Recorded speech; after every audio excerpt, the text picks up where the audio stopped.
haven't really done informal videos on this channel. I've got them all scripted and written out in each detail. But I just want to talk really briefly, if that's even possible for me, about my brand new, tiny little book written for my friend Tim Richmond, who's a pastor in New York City, who is putting together a series of discipleship manuals called What Does the Bible Say About the Bible? It is Bibliology for Beginners. And there are other great books on this topic. I really liked Kevin DeYoung's book. But of course, everybody who writes a book like this is aiming at certain forces that are being brought to bear on whoever their audience is. And in my case, of course, it's a real concern to me that people not be sucked into any kind of onlyism, not just King James onlyism.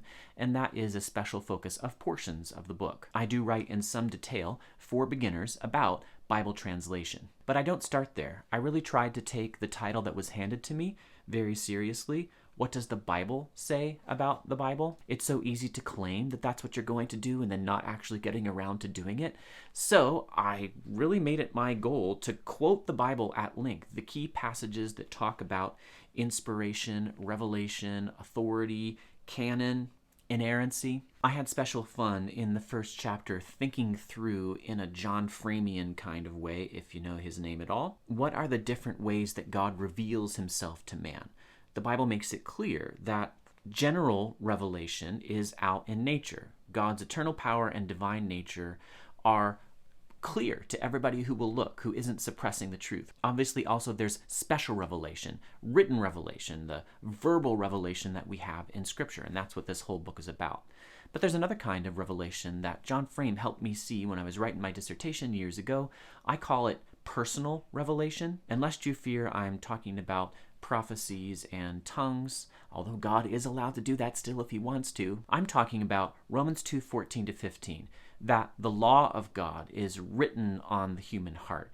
Even non-Christian people have this personal revelation of God for what counts as good and what counts as evil. Personal revelation also encompasses the kinds of things that Paul says about himself. He says, follow me, imitate me as I imitate Christ. Therefore, stuff that Paul did and said and felt, that was the point of my dissertation, provides a revelation of God's will for us today. When it comes to canon and textual criticism, some of these issues raise difficult questions, and I worked very hard to put the cookies on the appropriate shelf for beginners.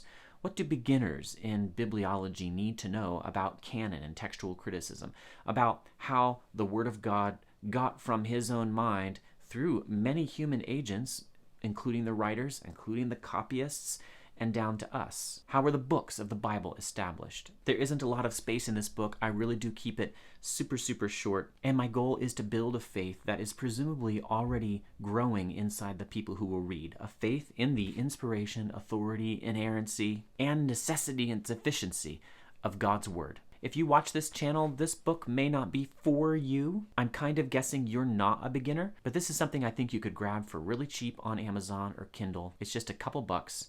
And use it in a discipleship class or a Sunday school. I took some of my teens in my church through some of this material, and one of them just said to me how much it meant to her. I do all my work for the benefit of the church, and I pray this little book will benefit yours.